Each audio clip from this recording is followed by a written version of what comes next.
Đừng nói dối thêm để lần đây bao câu ca em tai nghe. Tình yêu em mang cơn đi bên nhau ta, và còn nơi đây đôi mắt ta đang trong mình đến.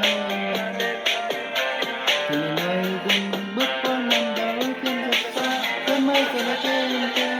gió đi qua tràn ngập cơn nhìn nào nơi đây đó tự nhiên càng say sóng sôi sao vì em chính em đã để thấy và đôi bàn tay em mình ngày nào còn giật vì em đã xa xôi tình anh cho trong mình đêm vì em đã cuốn xoay tình anh cho những giấc mơ em bước đi rồi ở bên cơn mơ em bước đi rồi sợ tan vì em bóng dáng nhìn em đã mơ rời xa em vừa cần đi bao nhiêu em vừa cần đi bao lâu em vừa cần đi của tình mà ai cho em thêm được đi đất trời em vừa cần đi bao nhiêu em vừa cần đi bao lâu em vừa cần đi của tình mà em không quên tình ngang qua mang đi xa tình ngang qua không ngại là trong một nơi cho sự đi cùng chỉ lướt cho tôi mà con đi bao yêu thương tôi mà con đi bao phương hướng tôi mà ta ô thêm mà em biết làm tôi bàn tay trong đôi bàn tay của anh em đi xa xa tôi người ơi và nơi em cho con tim tôi vẫn mãi tôi mới gần kia sẽ là người tôi mới gần kia là vì sẽ quên như một ai với tôi vì em đã xa xôi tình cho trong đêm vì em đã quên rồi tình chỉ vì giấc mơ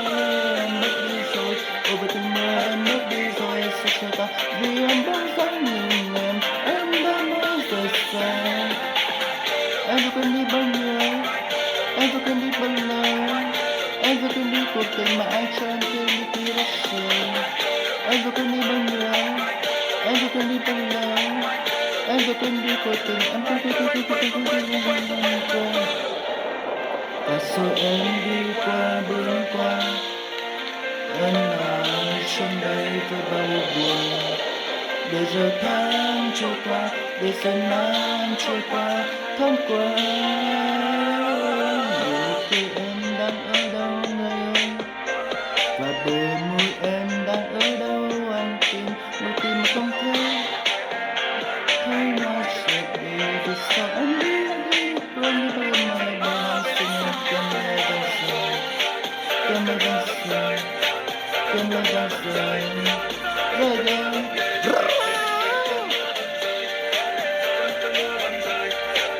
quên lời đang rồi em vừa quên đi bao nhiêu em vừa quên đi bao nhiêu em vừa quên đi cuộc tình mà anh chọn cho em được đi đây rồi em vừa quên đi bao nhiêu em vừa quên đi bao lâu em vừa quên đi cuộc tình mà anh quên em quên mất rồi